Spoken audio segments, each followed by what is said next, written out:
नमस्कार।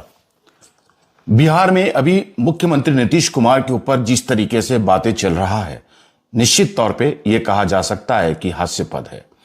बिहार के मुख्यमंत्री नीतीश कुमार की 5 दशकों के अगर पूरी बातों को देखा जाए तो सार्वजनिक तौर पे इनकी जो पहचान है एक राजनेता के रूप में रही है।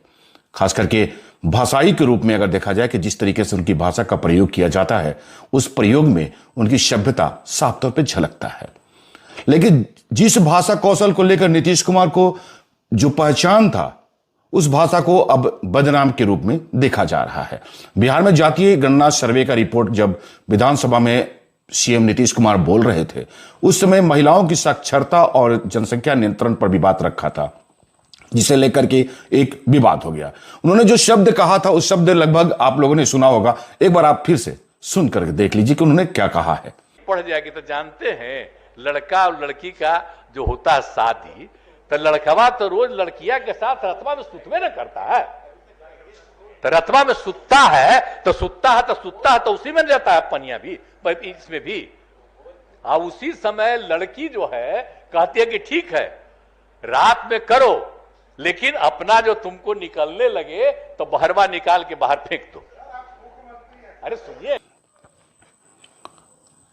तो आपने सुना, उन्होंने कहा कि पुरुष रोज रात करते हैं ना, सहित और भी अन्य तरीके यौनिक क्रिया वाली बातें उन्होंने बोला, जो काफी सार्वजनिक तौर पे अगर देखा जाए तो बेहतर नहीं माना जा सकता है। भले ही उनकी सोच में कुछ अलग सोच हो सकता है, लेकिन जिस तरीके का उन्होंने शब्दों का प्रयोग किया था, वो शब्द आप भी खुद देख करके भी आप अचंभित हो जाएंगे, और सुन करके भी तो अचंभित होना लाजमी है।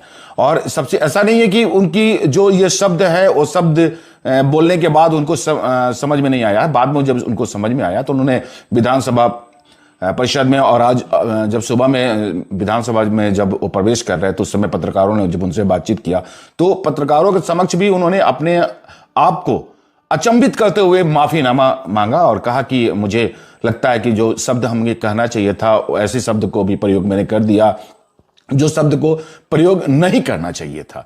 तो उन्होंने पत्रकारों के समक्ष माफी भी मांगा, और विधानसभा और विधानमंडल, विधान परिषद, उन सभी जगहों पर उन्होंने माफीनामा मांगा। लेकिन विपक्ष के जो रोल रहे हैं, विपक्ष जिस तरीके से अभी अड़ा हुआ है, वो साफ तौर पे यही कहा जा सकता है कि उनको एक ज्वलंत मुद्दा मिल गया, खास करके बिहार के मुख्यमंत्री के खिलाफ में। और एक और भी बता दें कि 2021 में आज जिनके साथ महागठबंधन की जो सरकार है, लालू प्रसाद यादव के साथ में उनकी जो साठगांठ अभी चल रहा है, तेजस्वी हमारे उप मुख्यमंत्री हैं, तो तेजस्वी की बहन रोहिणी ने उनको एक कटाक्ष भी किया था।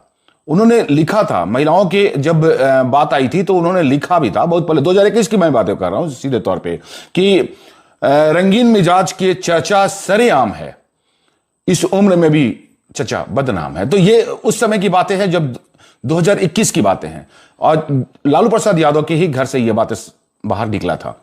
लेकिन अभी बिहार विधानसभा में जिस तरीके का उन्होंने जनगणना के सर्वे के अनुकूल जो बातें उन्होंने कहा, निश्चित तौर पे एक शर्मसार करने वाली बातें तो है ही। माफी भी उन्होंने मांगा जब उनको समझ में आ गया कि इस तरह की बातें उनको नहीं कहना चाहिए था, तो उन्होंने सीधे तौर पे माफी भी मांग लिया है। लेकिन ये अगर आपको देखा जाए कि भाजपा विधायक जो निक्की हेम्ब्रम ने, उन्होंने विधानसभा की मुद्दा उठाते हुए आदिवासियों के महुआ इकट्ठा करने और उन्हें स्टोर करने की अनुमति देने की मांग किया ताकि उनकी जीवन यापन चल सके।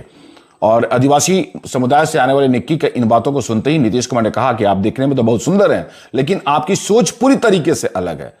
नीतीश कुमार की टिप्पणियों से आहत भाजपा विधायक निक्की हेम्ब्रम ने कहा कि हम उन्हें राज्य के मुखिया और अपना संरक्षक मानते हैं, लेकिन उनकी बात सही नहीं थी।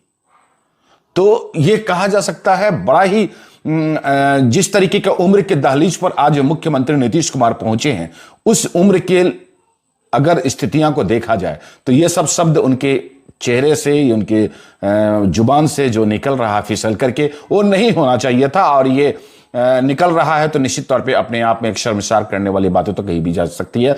लेकिन ये आपको बता दें 2021 में जिस तरीके से रोहिणी आचार्य ने सोशल मीडिया पर अपना गुस्सा जाहिर किया था, खासकर उन्होंने नीतीश कुमार को निशाना बनाते हुए उन्होंने कहा था कि रंगीन मिजाजी के चर्चे शरेआम है, इस उम्र में भी चचा बदनाम है।